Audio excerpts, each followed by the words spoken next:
I think one of the things about the Tatum injury that is really important to us is that there's no expectation on timeline to return, but there's an expectation on fully returning.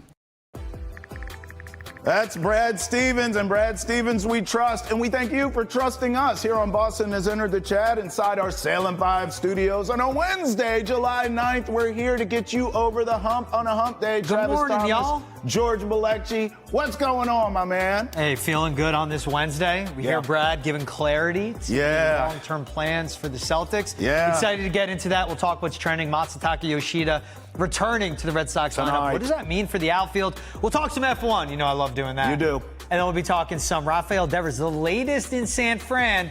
Same old song and dance. That's all I'll say. You're an actual fan of F1, but I'm the only one on the show that calls it by its proper name. Formula E. That's not the proper name. Like, I don't think it derives from the country of Spain or any Spanish-speaking country. It's your Formula E, but you see it as a foreign sport, which I think is the right way to look at it. Yes, Formula E. I just like doing that. I don't know. When do you turn 30? In a few years, right? Yeah. I mean, your 30th birthday. I just turned 21. Relax. 30th birthday, you and I will go to Monaco. Yeah, just relax. I got you. You're already putting all those years on me? I can barely legally drink. It just happened. Chill out, bro. Look on your face. You're like, what are you saying? You messed up 30 and 50. I know. What? By the way, get involved with us here, would you? Email us at chat@nesson.com. Tweet at us using the hashtag NessonChat. Call us, 617-790-0928. Let's get into this Brad Stevens presser, because the first thing I thought about was, why are we hearing from Brad Stevens? I think it's just a state of the Celtics right now. It's also Summer League. Yeah. We haven't heard much from him since the draft. So it's like, let's just get out here and fire some questions at him. That's where I give him credit. Yeah. He's not hiding. No. And after everything that happened with Devers, Breslow, Sam Kennedy, they don't hide. A lot of people make those decisions and never speak to the media. Good point. Jonathan Kraft. But Brad Stevens, Greg okay? Breslow, Sam Kennedy. Oh, yeah, I'm good. Okay. Oh, sorry. I coughed, but at the same time I said Jonathan Kraft. Yeah, it sounded like because he wants to make all the decisions, but Okay. never wants to speak to the media. All right, I got you. I give Brad Stevens credit talking. That's the Jonathan Kraft can take copious notes, though. You got to give him that. Ask Gerard Mayo about that. But that's another topic for another Boston Has Entered the Chat. For now, let's talk Brad Stevens, and let's start here. He didn't want to call what's currently happening with the Celtics a rebuild. Okay, what do you call it then, Brad? There's some retooling going on. But the one thing that when I was coaching, you know, when the term rebuild came up, I thought it was a crazy term. None of us were here before, so it should be build, right? You're always building and growing towards something. And for this group, we've got so many guys back that are really good players that's not going to be part of the lexicon in our building.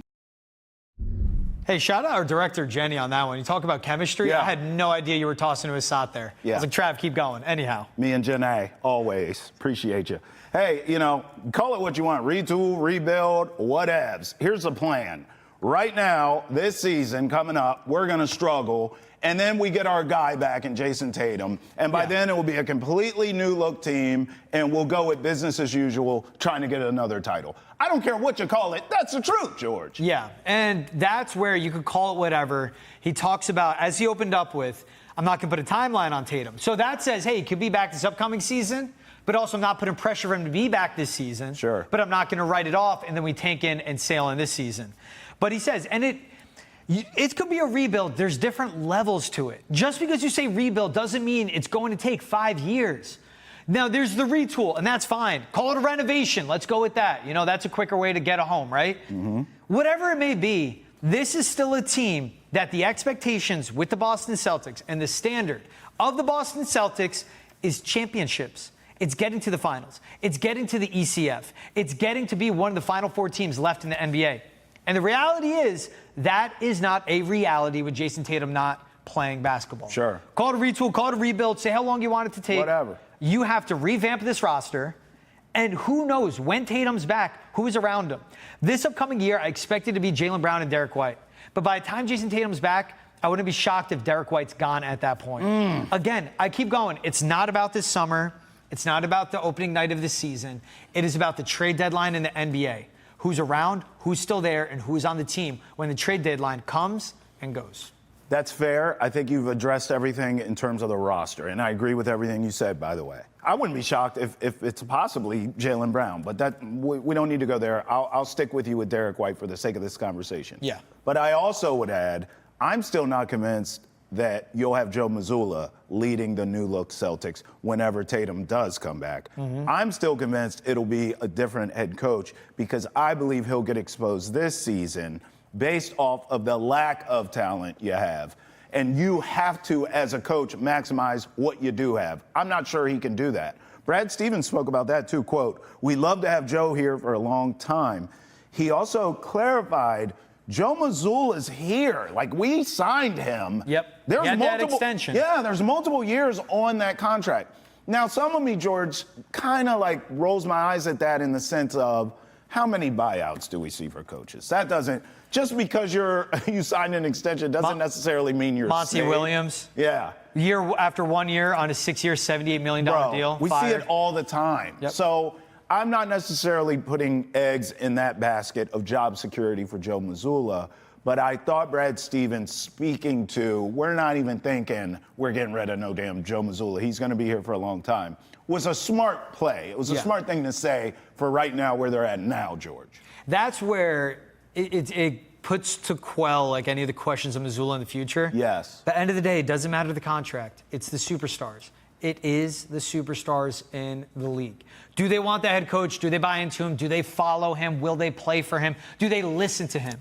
What led to Brad Stevens making the transition from head coach to becoming a general manager? His voice didn't resonate in that locker room like it once did. The players tuned him out. Now, give credit to the Celtics for recognizing a brilliant basketball mind and Danny Ainge going, I'm going to take him under my wing and he'll be the next guy to lead this franchise. Sure. Brilliant by all accounts. For him bringing up Mazzulla with multi-years left, it still is. This season is pivotal. I think he does have a pass. I think he gets it from the front office, from his contract, all of that. But again, after this season, he still has to prove himself as a coach game to game, in game, but also as a coach prove himself to Jaylen Brown. Because that is what matters. It's Jason Tatum and Jaylen Brown. Those are the two most powerful voices in that franchise. And he's Tatum's boy more so than Jaylen's boy. I believe so. Like Jaylen Brown and Joe Mazzulla, they get along. They love each other. There is that respect. I think there is that era of that Joe Mazzulla, though, does want Jason Tatum to succeed. Like, the only person that wants Tatum to succeed more than Tatum himself and his mom is Joe Mazzulla. That's a good thing. That's a buy-in you want from the coach. You want that vindication. But I think it still is. Just because you get along with the coach doesn't mean eventually tune him out. I mean, Jalen Brunson, they love Tibbs. That whole existence in the Knicks. They absolutely love Tom Thibodeau. But I said it. I said, he's gone after this season. I think he should be. And sure enough, he was. Was that a shock to the players? No. They're on board with that. It's the NBA. It's the same with Kevin Durant going on the podcast saying to Steve Nash, man, I was mad I didn't get the full Steve Nash experience, and them over wine, saying it could have been great in Brooklyn. Kevin Durant literally went to ownership and said, it's either me or Steve Nash. Make your pick. That's what it is in the NBA. It's so true. It's the number one player. It's the second best player. Sometimes it's the third best player. Then it's the number one player's agent. Those are the most powerful people on an NBA franchise. That's such a great point about Durant and Nash, too, because they're sitting there yucking it up. I love that. Having wine. Bro, my wife watches all these Real Housewives shows. Sports really is the ultimate, reality show. Yeah. It's a lot of the same drama and same nonsense. We're going to talk about Rafi later. Same thing, right? Yeah. It's so much drama and messiness. Now, we were talking about Jason Tatum. Brad Stevens did as well. And he actually gave some encouraging news on the injury front. And Bill has been pretty clear from the get-go that he wants to make sure that we're prioritizing basketball assets and the ability to retool this thing at the highest level that we can. And, again, the most important, acquisition that we're going to be able to make in the next couple of years is getting Tatum out of a boot, right? Like, we're not beating that. Yeah, I mean, listen, he's right about that. And also, there's a bunch of videos circulating, I'm sure you've probably seen them, of Jason Tatum in a pool right now walking. So that's encouraging as well. Yeah, so that's encouraging. But still, with all that being said, even if he's a super healer like Alex Bregman, we hear, right? If he's Wolverine and he can heal super fast, I still don't want to see Jason Tatum next season. Take the whole season, bro. Take it. We're all mentally ready for them to stink anyways. I don't need you rushing back and then popping another Achilles or worse, right? No, hell no. Take the whole season. We'll see you the following. That's where I'm at with it. What I like that he started with, too, I'm with you. I don't want to back the season for the following season. When he said Bill is prioritizing to retool at the highest level, that's Bill Chisholm. That's the new owner. So everyone going in with, it's when the VCs come in, a new ownership, it's bottom line. You got to enjoy it now because this is still a shiny new toy for Bill Chisholm. Eventually, can he get to that point? I'm not going to write that off. But right now, this guy spent $6 to $7 billion on the Boston Celtics without owning the building. You want an NBA franchise that bad, and he is a Boston guy. He is from here. He is a fan. You are going to make sure this team's contending, and he understands that. And this is a season where it's a development season. It's a prove-it season. Anthony Simons, maybe on that one-year deal. Who says he can't prove it to be a long-term deal? And then they could go from their two-guard, instead of being, Derek White, who'll be 32-33, to Anthony Simons, who'll be 27-28 when Jason Tatum's back. Like that, there's so much with this team. But for him to say, and it's Brad Stevens being realistic, whatever we do this season, the biggest move we'll make is moving Jason Tatum out of a boot and into his Jordan shoes. Yeah. Because that's the biggest ad they'll get. They have a top 5 player in the league. And I still believe he will come back and still be fully capable coming off even a torn Achilles. Well, you mentioned how the new owner cares about the bottom line. Look, they just have more money than us, but billionaires are just like us, because a lot of bills are due right now, and they are paying it out. Brad Stevens talked about making it all work. We knew going into this year, regardless of how it ended, that we were going to have some really hard decisions to make because of the penalties. Because of the way that this apron is and where we've been the last couple of years. We've been now in it for 2 years, and it was the 2 years that are the least punitive years. And now that it's fully kicked in 3 years after the CBA started, so that was part of making the decision to push and put our chips on the table and go for it the last 2 years. But we've known for a long time that hard decisions were coming. That second apron. Sometimes you got to make $1 out of 15 cents. Drew Holiday, Porzingis, that's $1, right? Garza, Niang, Simons, that's 15 cents. It is hard times around here right now, George, when you look at this roster right now from what it was. But the bills were due. Yeah, and that's what he said, too, when it goes back to Drew and Porzingis, those guys being with the other teams, that's the second apron. Yes. Like, he addressed it. That's the second apron in action. Yes. It also made basketball sense. But, that's what Brad Stevens is saying. When they got Malcolm Brogdon, coming off their finals appearance where they came up short, and then they came up short, didn't make it back to the finals that season. When they got Malcolm Brogdon, Brad Stevens said, that's when we knew what was happening 2 years from now. Yes. We make that move, and we knew what was coming down the pipe. And then what do? Getting Brogdon, they don't settle. They don't go, it didn't work. You know what? Let's unload now before the CBA becomes a thing. No, they said, we'll kick that can down the road. We'll deal with that when it's real. They flipped a Brogdon into a Drew Holiday, into Kristaps Porzingis, Marcus Smart out. And that all worked. And that's what I come back to. They got the ring. Sure. They got the prize. They go all in. And you're paying the price now. Yeah. But at least you're paying the price for something that you'll have for the rest of your lives. And that's what the Celtics do. I give them credit. But that's Brad Stevens, just being candid. I like him in the press conference setting, man. He'll answer the questions.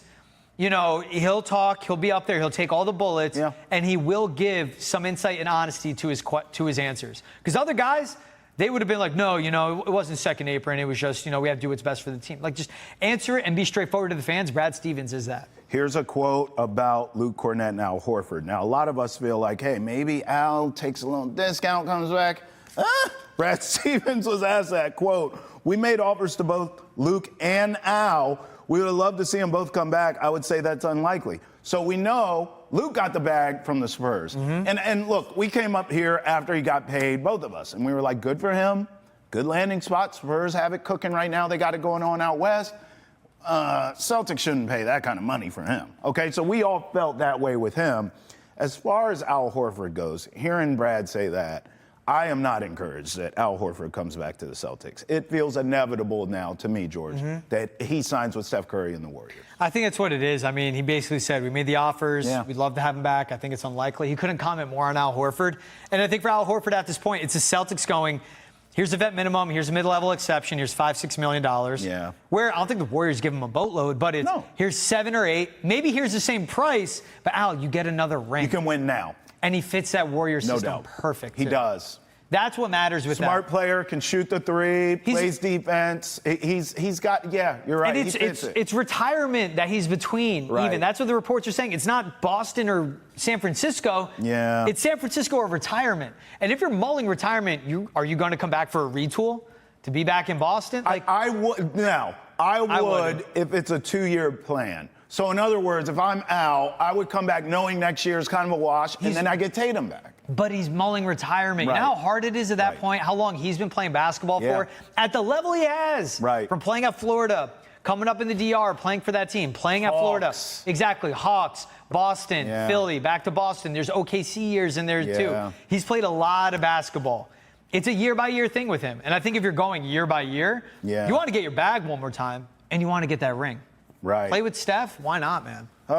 What do you all say about the state of the Celtics? Email us at chat@nesson.com. Tweet at us. Hashtag NessonChat. Call us, 617-790-0928. We always play voicemails here on the show, even when you call us idiots. Bring it on. Still to come here on Boston has entered the chat. I ain't lying. We'll switch gears and talk about what's trending in the world of sports and in your group chat right here on Boston has entered the chat. And remember, get the latest up-to-date live. We've got everything Monday through Friday right here on Boston has entered the chat. 8 a.m. on Nesson, 9 a.m. on Nesson Nation.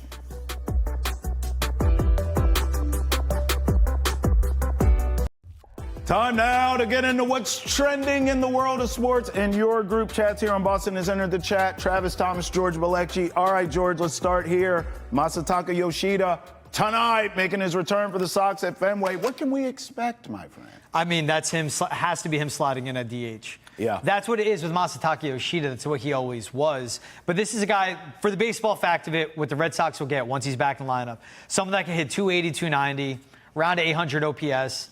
And over the course of 162 games, 15 to 20 home runs. Not the pop and the power you want from your DH spot, but the contact hitter that you would take in a lineup, and certainly that the Red Sox need. But also the baseball effect of this, too. If he's at DH, where's Roman Anthony in the lineup? Right. The rookie's been on fire. Now, he had the night off.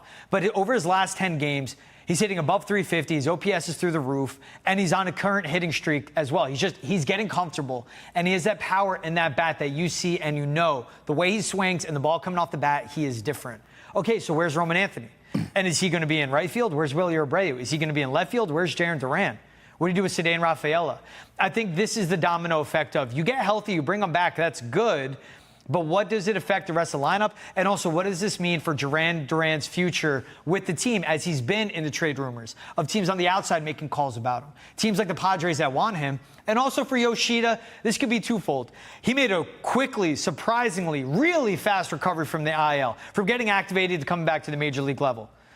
He's brought in for his bat.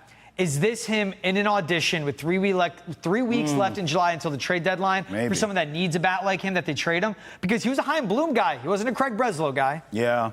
Is it that? Or is it him showing if he's a DH, and he can be twofold, then Roman Anthony to left, and then what happens with Jarren Duran? Bro, this is all an embarrassment of riches, though. This is a great problem to have. It's a great problem to have if you find a solution to the problem, which is acquiring a starting pitcher or a relief pitcher. But that's on Breslow, right? Like, yes. My thing is this. I think it's a luxury.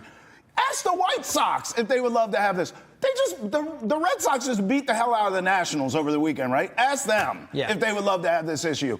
We watch these games.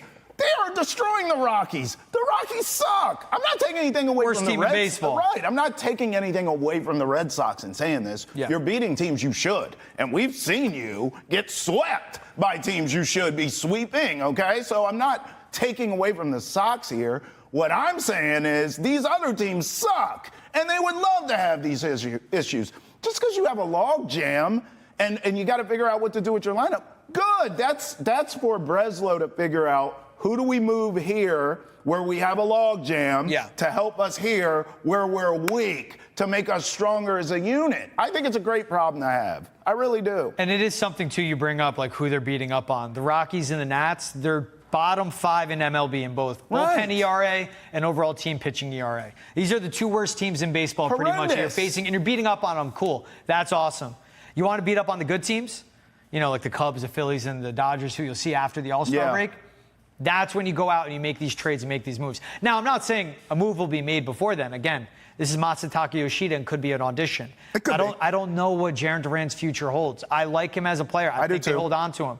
But this is a Red Sox team. As they're now 2-3 games above 500, just outside the wild card, in the hunt even for their division, which is insane to think about. But look at where the Yankees were and the Blue Jays were just a few weeks ago, right? Sure. And now look who leads the division.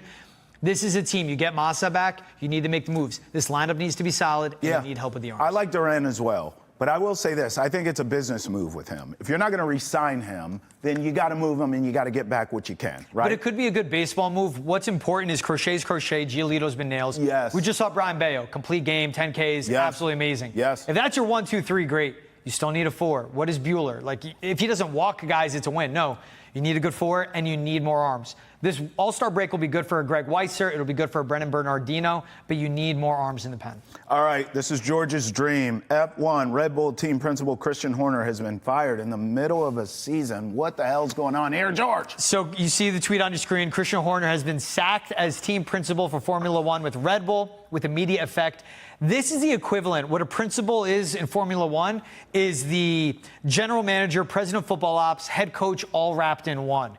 And this would be the equivalent of the New England Patriots firing Bill Belichick fresh off their 6th Super Bowl victory 7 weeks into the season. Would be the equivalent of the San Antonio Spurs firing Greg Popovich in 2016, coming off just a few years removed from their 5th NBA title. That says how much control and how much power Christian Horner is, but that also says how good he is, how historic he is. He's been with Red Bull since its inception as a team in 2005. And Ferrari, who is the blue blood, Ferrari, who is the classic, the Yankees of Formula One. Look how many team principals they have. Look how many titles they've had. Christian Horner alone with Red Bull. He's built it up to this point. But this is also, we've seen Red Bull Racing take a step back and fall off the mountaintop. They have Max Verstappen, the best racer in the world, who's won 4 straight World Drivers' Championships. He's insane. But the car's gotten slower. Christian Horner's lost his brain trust in Adrian Newey, who's the equivalent of an offensive coordinator. I think this is signs of Red Bull going, they know they're going to lose Max Verstappen after this season.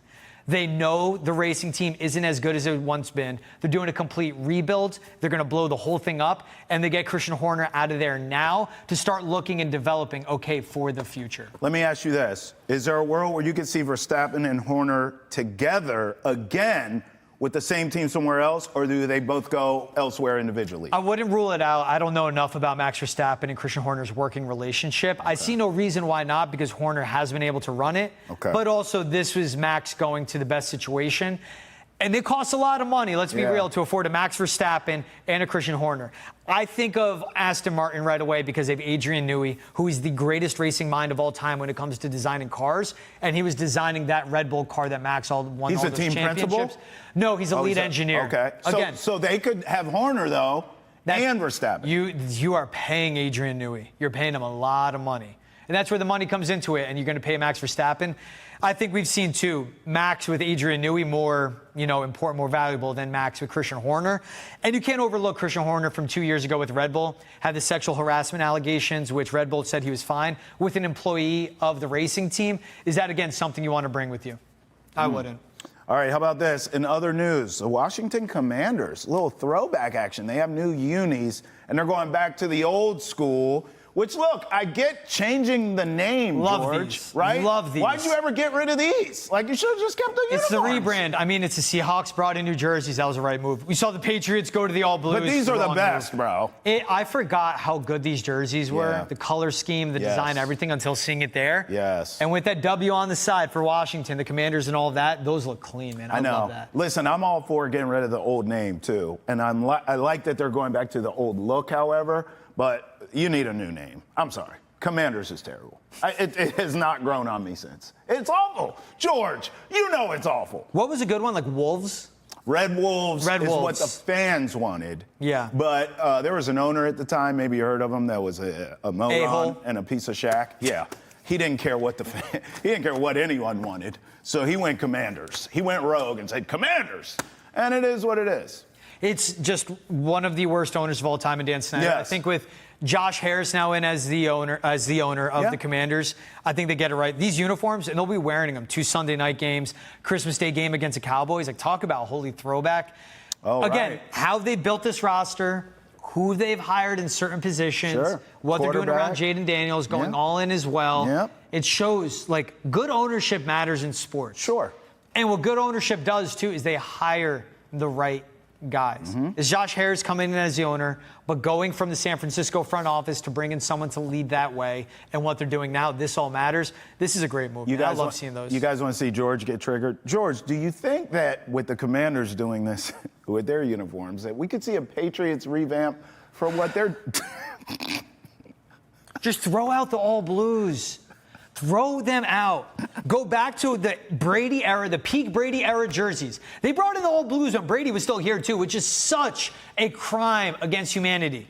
And then you know what? Follow the Commander's suit. Told you. You have the red throwbacks. For 3 games a year, go back to the Ty Law 90 jerseys with the big flying Elvis on the shoulder. Go with modern alternates to those. 6 games out of the year, you're not wearing the worst jersey in sports. Great. And then after that, bring in new jerseys. The all blues are the worst jerseys in all of sports. It's boring. It's awful. You're the New England effing Patriots. You're the winningest franchise in pro sports since 2001. Get better jerseys. You know what you were doing. What are you going to do with that paper, bro? I'm happy it bounced back.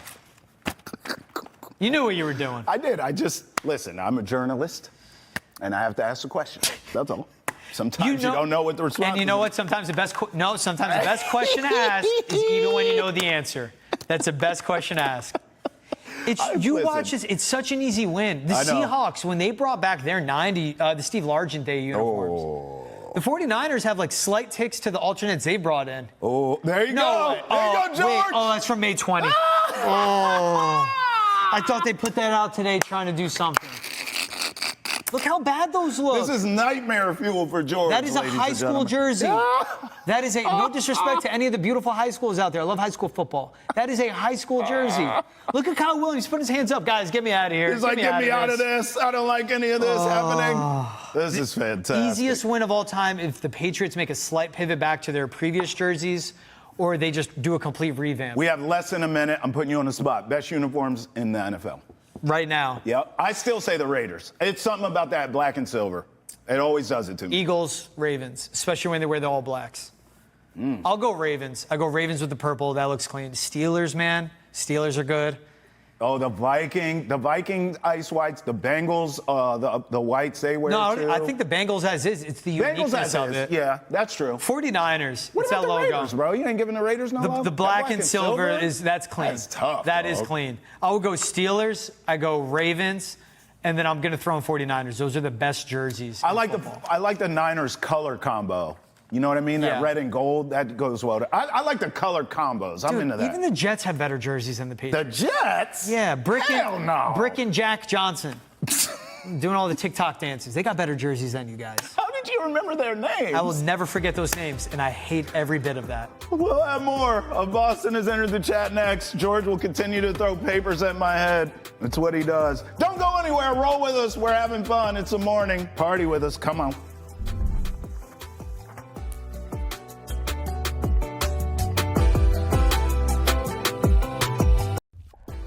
Welcome back to Boston has entered the chat. If you watched the last segment, I teased this Raffy segment like a scene from Maury, and we've been talking about Maury and Jerry Springer and all the trash TV we watched growing up during the break, and it's no wonder we ended up the way we did, George. It makes a lot of sense now. Boston, you are the father.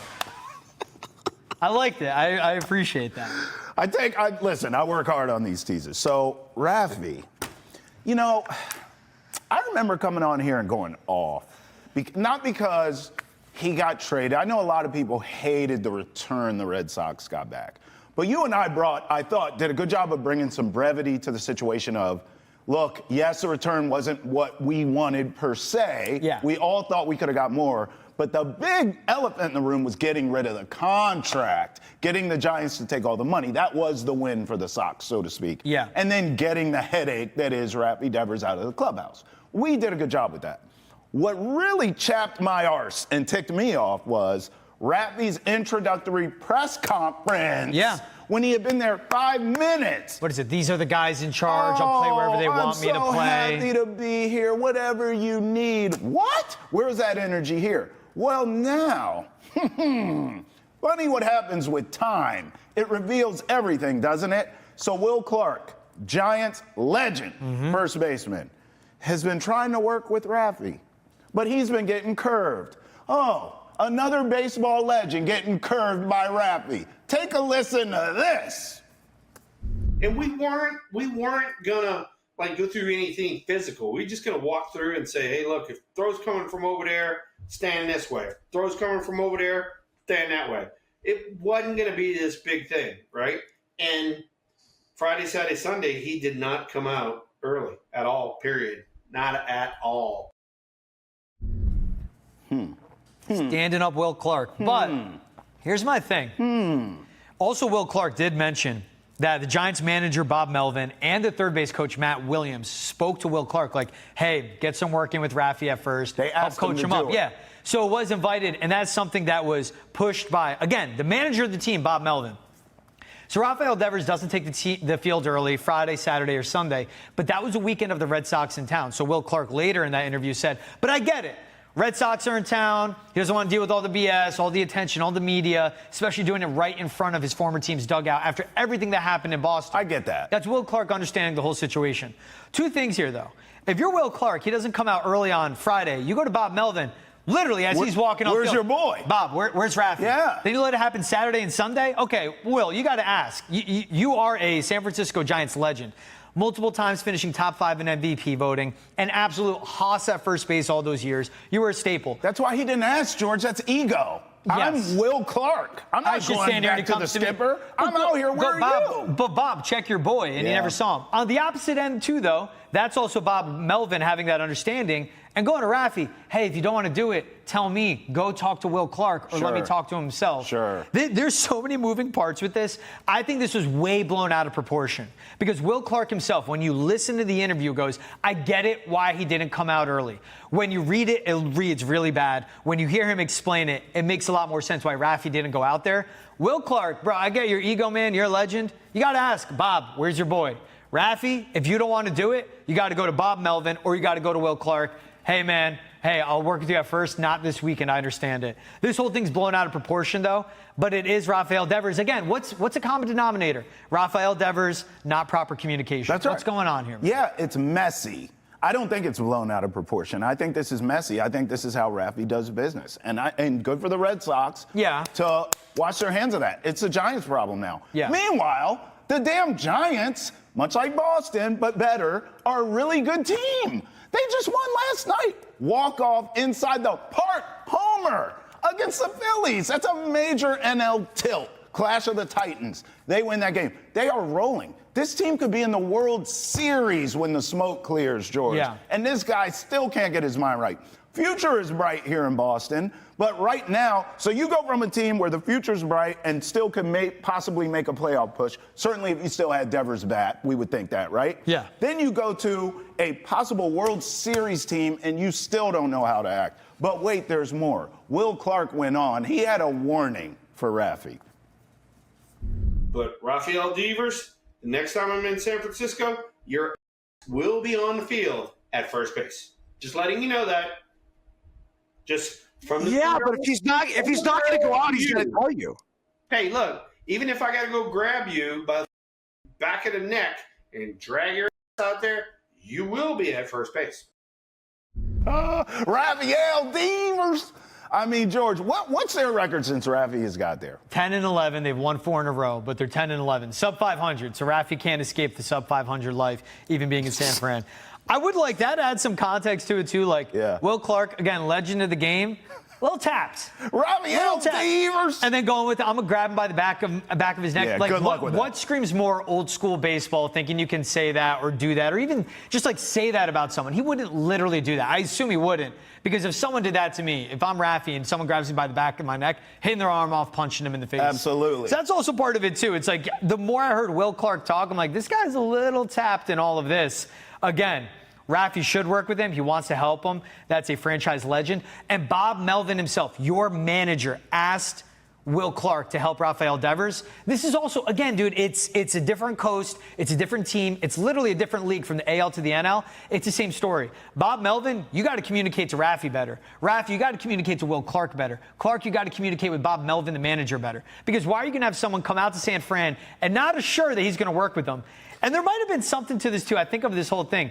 Bob Melvin knew who they were playing, knew when he asked Will Clark to come out. Was there a little like gamesmanship trying to show up the Sox of, No. I want Will Clark? I think so. You think so? Yes, there's pettiness in this too, because Bob Melvin gets it, and he would understand why Rafi wouldn't do that and still try to make it happen. See, I don't think so. I agree with Will Clark as, would you call him, as tapped, as burnt He's out tapped. as he sounds. That just Rafael screams, Devers. that screams like the extracurriculars Yes. of 80s baseball with Well, a little he bit of partied. steroids. Oh, yeah, he partied. Little back Texas like in there. Rafael Devers, Yes. I'm going to grab you by the back of your the neck. I'm gonna tell you something right It's like, now. come on, dude, Hey, Will relax. Clark, I was a fan of yours as a kid. I'm still a fan. Like you're very entertaining from this clip I've seen. If you run up on Rafi, okay, you remember when Don Zimmer ran up on Pedro? That's what it's gonna look like. Okay, stay in your lane, old man. Yeah. Relax. Yeah. Relax. Don't run up on Rafi.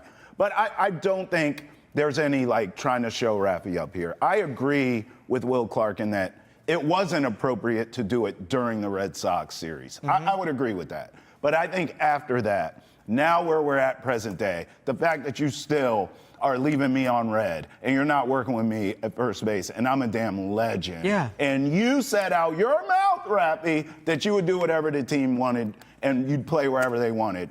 It just shows you the character of him. I think, look, he's very talented, generational, in my opinion. That's a generational bat the Red Sox lost, in my humble opinion. However, he's a loser. He has a loser mentality. Now, the good thing for the Giants is this is a team, cohesive, okay? So you can sit in a corner and pout and I don't want to do this, I don't want to do that, all you want. That's their problem now. They're still going to win. It's different than here. With the Sox, this is a young team. You're trying to establish a culture. You're trying to build a long-term big picture here. You can't have a guy like that around here, which is why he's not here, right? The Giants, I think, can weather that storm. I really do. They're a talented enough team. You just need his talent. You don't need his leadership or lack thereof. Neither you just did need his bat. Neither did the Red Sox. I disagree. I think the Sox needed. The Sox needed the talent. Excuse me. They needed the Sox talent. needed both. They He did not couldn't need. They provide didn't need one. his leadership. They just needed him to be a good teammate. And I don't think this is him being a bad teammate with the Giants. Again, like Will Clark understands why. And when I'm watching this all unfold too, that's where this is the Will Clark told his side of the story. We're trying to piece it together without the other side of the story from a Bob Melvin or from a Rafael Devers. And I bet later this day they will be asked and there'll be more, information given in the background of the whole situation. Sure. Right? But that's what this is once again. And it's Will Clark, like watching him talk there. You said it, there's ego there. Do you think that's a guy that would go, check his watch, 5 minutes late? Hey, Bob, where's Rafi? Is he coming out? No, that looks like a guy that would just stand there. Wait, you just probably come back out Saturday. Try to make something of it. Yes. When it's like, all right, dude, like, go ask someone. You're definitely talking to people. Where's Rafi? Oh, he's not coming out. Cool. Then I would be pissed off at Bob Melvin. I flew all the way out to San Fran for nothing because you didn't confirm it. That's where, like, I defend Rafael Devers in this one, where I think it got blown out of proportion with the virality of it. Which, oh, here's Rafi again. It's what he did with David Ortiz, right, in Boston. And I get it why it's a big deal. It sounds like he's doing it to Will Clark. Will Clark explains why it's not a big deal. And then this guy, again, with like the grab him by the back of the neck and doing all that. It's like, relax, buddy. Hey, he shouldn't have done that. You also should have asked, where is he? You have the pull. Go into the clubhouse and go ask, where's Rafi? Sure. And you know what? He doesn't want to go out on the field, and you said it wasn't going to be anything physical. It was going to be directional, mental, stand here. Go into the cage where he was hitting before the game. Be like, hey, you got 5 minutes? Imagine this is first base. This is what you do. This is what you do. I'm a Rafi defender in this one. I know you're defending him on this. You may not like it. I'm a Rafi defender. No, it's fine. I think he's a loser. Mentally, He won a World Series. I think he's a loser. He won a World Series, and he didn't have to be the leader on that talent, team. George. And he is clutch. We're having Go two back different real quick. conversations. 2021. I'm not questioning It came down his to the final talent. game of the season, and he's hitting pivotal home runs That's for the talent. Sox to punch in their spot to the playoffs. He steps up in the big moments. That's talent, bro. And he locks in when he has to. That's not. No, he doesn't. Yes. That's my argument. I think In the box, he does. Talent-wise, I can't question it. I just said the guy's generational. I think he's a loser mentality because of things like this. For example, here's the elephant in the room. Let's switch the conversation here for a second. Yeah. Same thing happened here. A miscommunication here, a miscommunication there. Rafi takes a stance, then it becomes bigger than it should have ever been. We agree on that? Yeah. Well, now, what do you think's happening out here? Now you have this Will Clark thing. He's getting all liquored up, running his mouth on this podcast, right? Yeah. You think Rafi's gonna like this? Hell no. So now, Rafi gets in his feelings, which we've seen before. That's why I say this is loser mentality stuff. Okay. Now he's in his feelings. Now Rafi's ego, we're talking about Will Clark's ego. Damn that. He's old. Yesterday's paper. He doesn't play anymore. Who cares about his ego? It's about Rafi. So now Rafi's ego's hurt. He's watching this guy say this. Now he starts playing the same games he was doing here, and it becomes a bigger story there for them. Again, glad it ain't our problem anymore. Yeah. I tell you that. And that's a fact of it. Like, that's where this is happening. And again, it's just like, how old's Will Clark? Wait, he was playing in the 90s? Yeah. So, I was a kid. Like, what is he, like 50, let's say? I'll look it up. Go right? ahead. If you were a kid, then he's 7. I'm joking. Okay. No, actually, that makes it, that makes I'm looking it up. Just talk. Like, Will Clark, how old is he? 50-something. Rafael Devers is 20-something. 61, bro. Holy cow. Holy smokes. You're older than you Hey, think. by the way, you said Texas. It's not. He's from Louisiana. Same twang. A little deeper. Rafi's in his, like, upper 20s. Bob Melvin's in his 50s. Yeah. Will Clark's in his 60s. Right. Can they communicate? Right. Can they be adults? Grown men. All three of them. Act like adults. You don't have to act like grown men. Act like an adult. Why do you guys have to get your hand held to go talk to Rafi? Why does Rafi have to get his hand held to go talk to Will Clark? Why does Bob Melvin let all of this become this mess? Last word on this. How's this play out? I'm taking from you that it's much to do about nothing. I actually think this is going to turn into a big thing. I don't think it's going to turn into anything big at all. I really don't. Now, if this continues to be something, I do like your point, though, that, like, it's all about how does Rafi respond. That's what I'm saying. Does he get in his feelings? Does he get hurt? Or then does he shut everyone out like he did in Boston? You know what? I'm not going to do walk-off interviews. I'm not going to talk with anybody. If that becomes it, then it's a big deal. Rafi simply, though, can just get up there with his translator and go, hey, Will Clark wanted to help me. I appreciate it. I should have handled it better. But again, we've seen that dance. He doesn't do that. Yep. He's a loser, bro. Can you be adults? Can you be professionals? Will Clark's not being it right now, if you ask me. I don't know if he's Rafi's ever not been doing it. He was another Rafi. Probably Nut super job. talented, but I don't know. Listen, I was too young to know the behind the scenes, but I don't feel like Will Clark, from watching this, was the most team-friendly dude you've ever seen either. What do you guys think? 617-790-0928. We want to hear from you on Rafi out in the Bay causing drama. Still to come here on Boston Has Entered the Chat. There's a GOAT at Gillette tonight, and it ain't Tom Brady. We'll explain next right here on Boston Has Entered the Chat. That's right. That GOAT. Yeah. Got it. That's right. Lionel Messi tonight at Gillette, taking on the Revs as the Revs host Inter Miami. And hey, listen, our friend, esteemed producer here at Nesson, Ante, is going to that game. Oh, nice. And I was being a little nosy. I said, bro, you going to that game tonight? He said, yeah, I'm going. I said, how much is that ticket? And this is when you know it's bad, when someone makes a sound effect before they answer. You went, ah. I was like, yeah, I bet. So we have some context here. Ticket prices for tonight. If you were going to sit in the President Club suite, so you know that's nice stuff. Oh, yeah. President Club, a seat is going for over $2,400 Well, tonight. Ante's money's long, as you I don't guys think always he's like to sitting say there. about me. I don't think he's sitting No. there. I got to get back. You guys, George's money's long. It ain't. Ante's money's long. He's sitting in that president's I don't suite, think he is. $2,400. Good seats in the lower bowl will run you about $450. That's steep too. I hope my boy's got parking figured out. I know. Now, Because it ain't here's a cheap good at Gillette. point. That's a good point. Here's an affordable seat. Okay, $85. Not bad. But your nose may bleed. It may. You could get some leakage. You could. Okay. So for a nosebleed, $85. Would you pay that to watch the GOAT of football? I'd pay the $85. I would do the nosebleeds, but I'm going in with I'm moving my seat. I'm going to find an empty spot.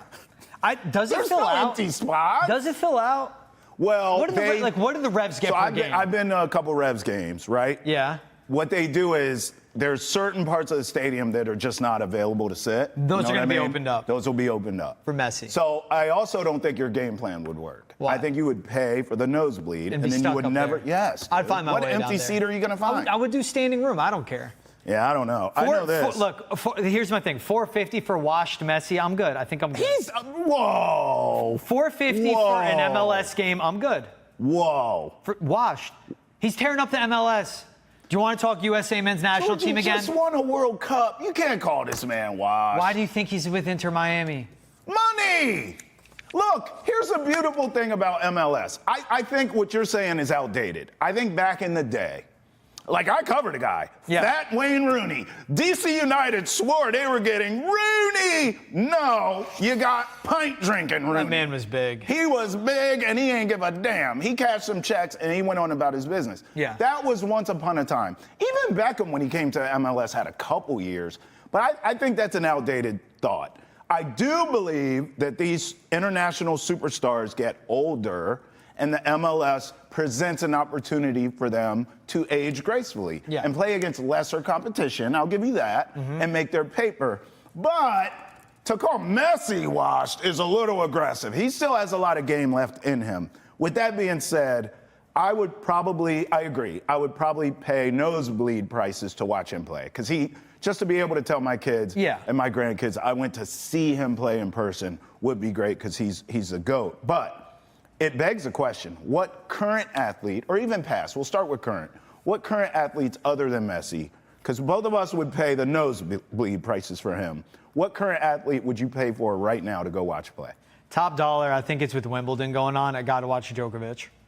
As someone that's gone to F1, I would want to see in Silverstone, Lewis Hamilton. I'd pay top dollar, best seats on one of the best racetracks. Go watch him. And then also just thinking right now, current, I'd pay top dollar to watch Josh Allen play football. Really? To watch that man play the quarterback position, put the Superman cape on and do his thing, I'd pay top dollar. Josh Allen versus Patrick You can Mahomes. do that for free. Okay. Well, you can't get that for free. I was going to say you can go to Gillette when they play. No, I'm saying, talking full fan experience. Yeah. I'm paying top dollar. Like Right. I'm taking out like a mortgage to watch these guys play. Yeah. I'm on the 50, right behind the benches, perfect view, and I'm watching Josh Allen play football, close up. Okay. I That's what I respect would that. do. And current athletes. I'm a fight guy. And hold on, real quick, Shohei Ohtani. Yes. Anywhere, anytime, And ever. he'll be in Boston at the end of July.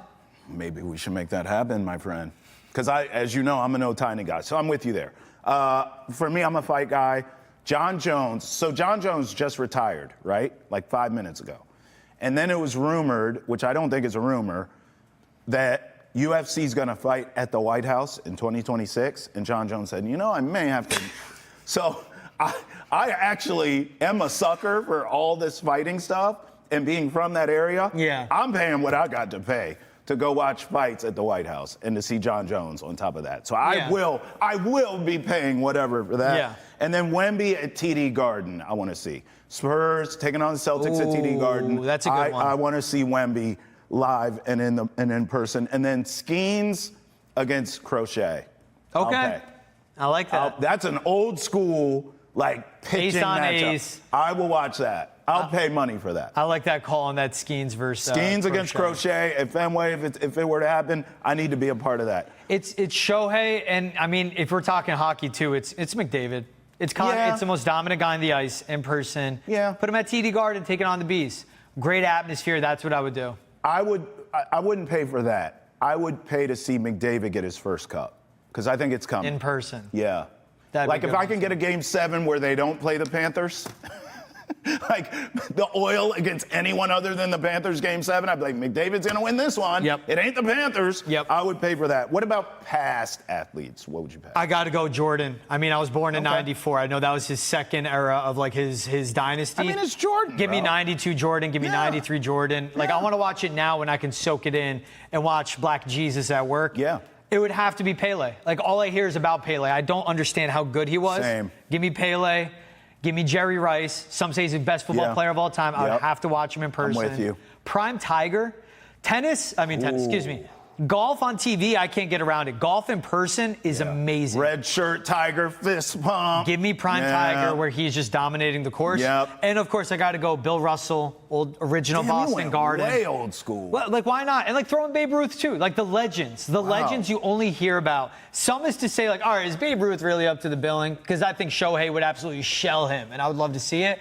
For Bill Russell, though, watching the highlights, you watch the YouTube clips, to watch that man revolutionize the game, especially in the old garden, like you're smoking cigs and cigars inside that building, give me Bill Russell, old garden. I'm changing my name to Shallow Hal.